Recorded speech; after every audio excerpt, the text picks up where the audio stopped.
Comparison between electric force and gravitational force. विद्युत बल और गुरुत्वीय बल की तुलना। कंपैरिजन, तुलना।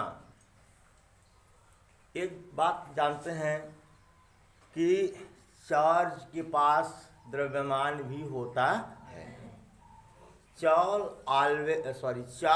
ऑलवेज कम्स विथ मास ना।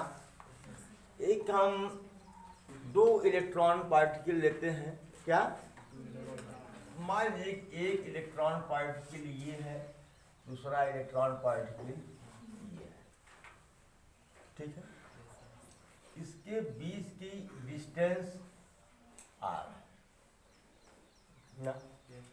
इस पर मास क्यू, चार्ज क्यू कितना है 1.6 इंटू 10⁻⁻⁹। इस पर मास कितना है चार्ज कितना है 1.6 इंटू 10⁻⁹। ओके। इसका द्रव्यमान कितना है 9.1 इंटू 10⁻⁻31 kg। इसका भी तो वही होगा, दोनों सेम है। 9.1 इंटू 10⁻⁻31 kg। अब बताओ, ये दो इलेक्ट्रॉन्स रखे गए हैं एक दूसरे से r दूरी पर, ओके। तो इनके बीच दो बल कार्य करेगा क्या? एक तो electric force due to charge, एक gravitational force due to mass ना। दो चीज। तो एफ ई क्या है? ये ड्यू टू चार्ज। तो होता क्या है 9.9 इंटू 10⁹ Q1 Q2 क्या हो जाएगा? Q स्क्वायर हो जाएगा अपॉन वार R स्क्वायर हो जाएगा। Any problem? ये बराबर क्या हो जाएगा 9 into 10⁹ into Q square 1.6 into 1.6 into 10⁻⁻38 होगा अपॉन R स्क्वायर। हो गया? चलो अब एफ जी निकालेंगे हम। क्या होगा? जी का मान कितना होता है 6.67 गुणे 10⁻⁻11 m1 m2 दोनों क्या है? बराबर हैं ना। तो एम ई का square upon R square. F G is equal to what 6.67 into 10⁻⁻11 M E का स्क्वायर, इसका स्क्वायर क्या 9.1 इंटू 9.1 इंटू 10⁻62 हुआ। चलो अब हम निकालते हैं क्या F E upon F G निकालता हूं। देखो भाई जब बटे करेंगे तो आर स्क्वायर तो खत्म हो जाएगा। क्या होगा? क्या ऊपर बचेगा 9 into 10⁹ into 1.6 into 1.6 into 10⁻⁻38 upon 6.67 into 9.1 into 9.1 -62 और -11 10⁻73 ना 73। Any problem? अच्छा, ऊपर 2 डिजिट पर डेसिमल है, नीचे 4 पर है। इसको हम ये भी तो लिख सकते हैं कि 9.00 इंटू 1.6 इंटू 1.6 इंटू 9 निकल जाएगा इसमें से, +9 है -38 है 29 10⁻29 ये ऊपर चला जाएगा -29 73 ओके अपॉन 6.67 इंटू 9.1 इंटू 9.1। देखिए अब इसका जो मान आएगा 900 into 16 into 16 upon 667 into 91 into 91 into कितना हो जाएगा ये बताओ। 73 में से 29 माइनस करो, बात दे रहा है 4 है 4 कितना आया ये 10 पावर 44 क्या आया 10 पावर 44 ठीक ना। अगर इसको भी सॉल्व कर दें, इसको भी सॉल्व कर दें, इसको भी सॉल्व कर दें, ये रफली इक्वल टू आएगा किसके 10 पावर 42 के, किसके हाँ आएगा।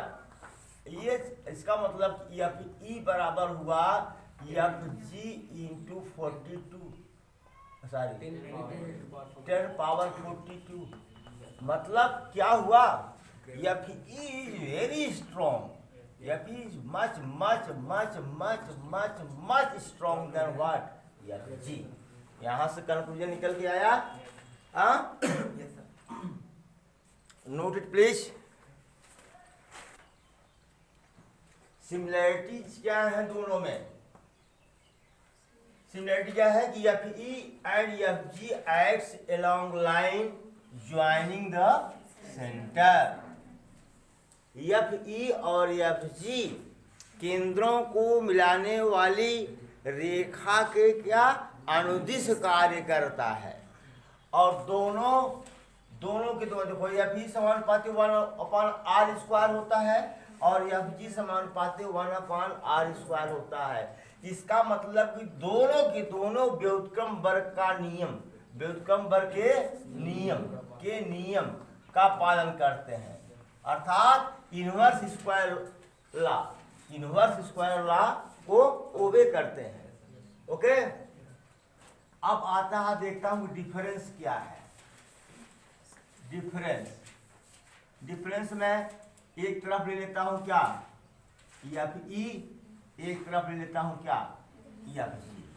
जरा देखो इट इज यह क्या है अट्रैक्टिव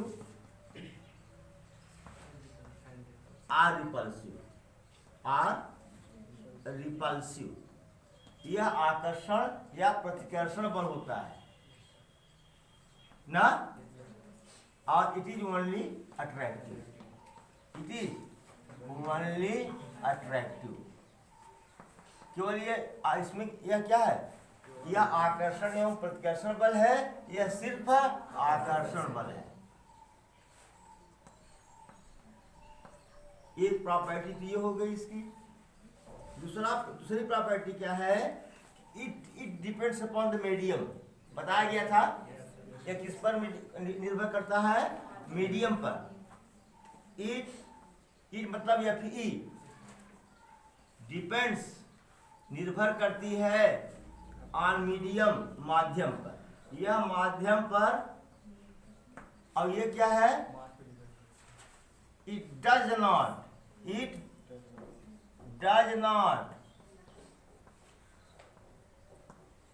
डिपेंड अपॉन मीडियम। बहुत से अंतर है, लेकिन एक आध दो भाई क्वेश्चन पूछ दिया तो आना चाहिए नहीं आना चाहिए। हाँ बस नोट कर लीजिए, कायदे से प्यारा सा बॉक्स वगैरह बना करके ना, चलिए नोट करिए। एक क्वेश्चन लेते हैं, a charge is divided in 2 parts. एक चार्ज को 2 पार्ट में डिवाइड किया गया है, such that when these 2 parts are kept at some separation, दोनों भागों को कुछ दूरी पर रखा गया। द एफ ई मतलब electrical force between them is maximum, तब उनके बीच लगने वाला वैद्युत बल क्या है? अधिकतम है, मैक्सिमम है। Find the charge on each point. तो मान लेता हूं कि कोई चार्ज Q था, चलो Q था, ठीक है। इसको दो पार्ट में हमने तोड़ दिया, एक तो x कूलम हो गया, दूसरा Q माइनस x कूलम हो गया। समझ में आया?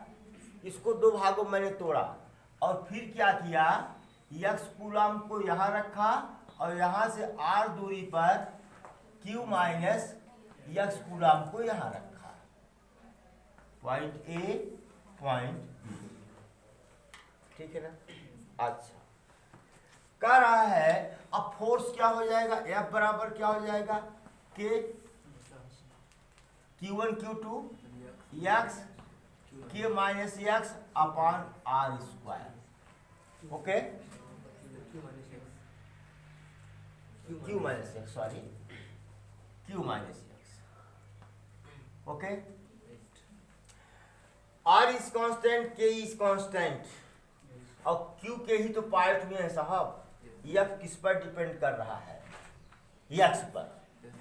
Since F depend upon the x, depend upon x and F is maximum. ये आप लोग पढ़ेंगे कहाँ, इंटरमीडिएट में, सॉरी इसी क्लास में, मैथ्स में आप एप्लीकेशन ऑफ डेरिवेटिव में, एप्लीकेशन ऑफ डेरिवेटिव में पढ़ेंगे। लेकिन जो मैथ्स के बच्चे, बायो के बच्चे हैं, वो जरा सा भी चिंता न करें। अगर ये कंडीशन है कि अगर कोई फंक्शन है f और किसी चीज पर डिपेंड कर रहा, मानिए x पर डिपेंड कर रहा है ना, और f का मान मैक्सिमम है, इसका मतलब ये है कि dx of f is equal to 0, dx of x is equal to 0। समझ में आया? dx of x is equal to, ये कहीं भी आप इसको अप्लाई कर सकते हो। कहने का मतलब यह है, अब आप देखिए यहाँ पर, कहने का मतलब यह है कि dx ऑफ क्या, k, इसको मल्टीप्लाई कर दूं क्या, qx minus x square upon r square हो गया। अवकलन करना बताए हैं, डिफरेंशियल बताए हैं, k और r स्क्वायर क्या है, कांस्टेंट है। तो k अपॉन r स्क्वायर को बाहर ले लिया, फिर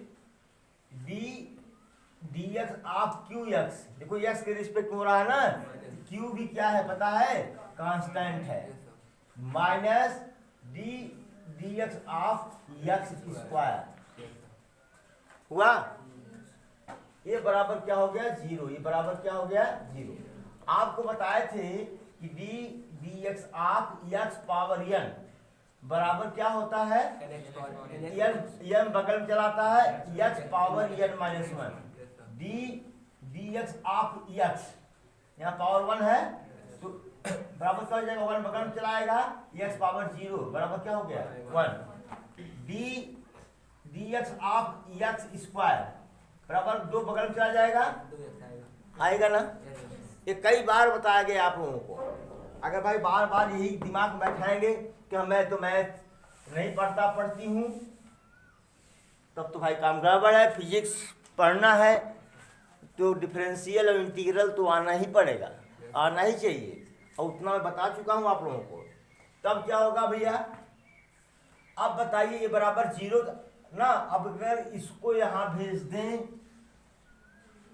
चले जाने दो, k upon r square dx of x क्या होगा भैया, 1, क्या हो जाएगा, q इसका 2x बराबर 0, यानी q माइनस 2x बराबर 0। इसको इधर भेज दिया, बोलो भाई, यानी x बराबर क्या, q/2, ओके। तो चार्ज क्या हुआ, आधा आधा हो गया। इतना ध्यान दीजिए, यहाँ से एक कॉन्सेप्ट भी निकल के आ रहा है। अगर किसी चार्ज के दो पार्ट्स किए जाएं, दो पार्ट्स किए जाएं, कितना किया गया हमको नहीं पता, किस रेशियो में किया गया हमको नहीं पता, और उनको कुछ दूरी पर रखने पर उनके बीच लगने वाला फोर्स मैक्सिमम हो। क्या हो? मैक्सिमम हो। इसका मतलब है कि दोनों क्या हैं? आधे आधे हैं। क्या हैं? आधे आधे। Note it please.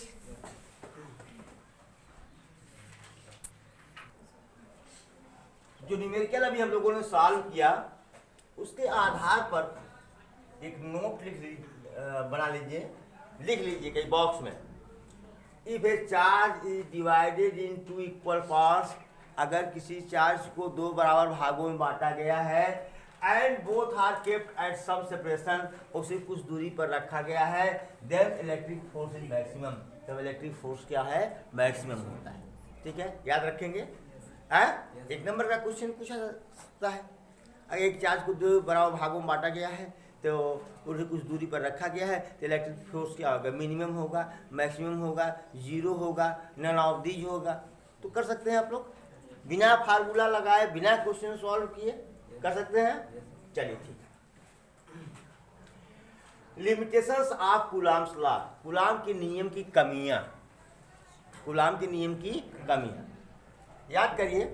हम बताए थे इतना बड़ा चार्ज, एक फुटबॉल की तरह का चार्ज भी पॉइंट चार्ज हो सकता है, भी पॉइंट चार्ज हो सकता है, लेकिन कब? जब उनके वो बहुत दूर रखे गए। अरे बहुत दूर का मतलब यह नहीं कि जहाँ से आप मेरा मोबाइल पर खोल के मुझे देख रहे हो वहाँ एक रख लीजिए, एक मेरे पास छोड़ दीजिए, तब तो बहुत दूर हो जाएगा यार, दिखाई ही नहीं पड़ेगा। मतलब इतना दूर रख दीजिए दोनों छोटे छोटे दिखें, दोनों क्या दिखें, तब उस समय वो पॉइंट चार्ज का कार्य करेगा। अगर दो फुटबॉल जैसा चार्ज एक दूसरे के समीप रख दिए, 1 सेंटीमीटर 1 मीटर 2 मीटर पर रख दिए आप, तो वो पॉइंट चार्ज होगा क्या? पॉइंट चार्ज नहीं होगा ना। और जब पॉइंट चार्ज नहीं होगा तो जो आप यह कहते हैं क्या, electric force acts along the line joining the centre of two charges, कहते हो ना, तब यही तो गड़बड़ हो जाएगा, यही तो गड़बड़ हो जाएगा। तब केवल ज्वाइनिंग लाइन के अनुदिश नहीं होगा बल्कि और कई लाइन के अनुदिश होगा। समझ गया कि नहीं? तो वही कह रहा है, जो बड़ा चार्ज है उसी को एक्सटेंडेड चार्ज कह रहा है। क्या कह रहा है? तो this law does not apply on extended charges like this. ऐसे ऐसे चार्ज हैं एक दूसरे के से कुछ दूरी पर रखे गए हैं, तो इस पर ये कूलॉम का नियम लागू नहीं होता। और it is valid, it is valid means Coulomb law is valid for two charges at rest. अगर दो चार्जेज, वैसे टू चार्जेज मतलब 2 पॉइंट चार्जेस, क्या 2 पॉइंट चार्जेज एट रेस्ट। अगर 2 पॉइंट चार्ज कहाँ है?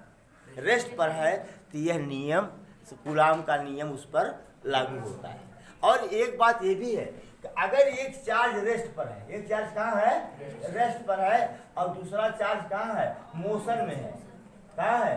मोशन में है, तब भी कूलॉम का नियम क्या होता है? लागू होता है। It is also valid for two charges if one charge is in rest and other is in motion.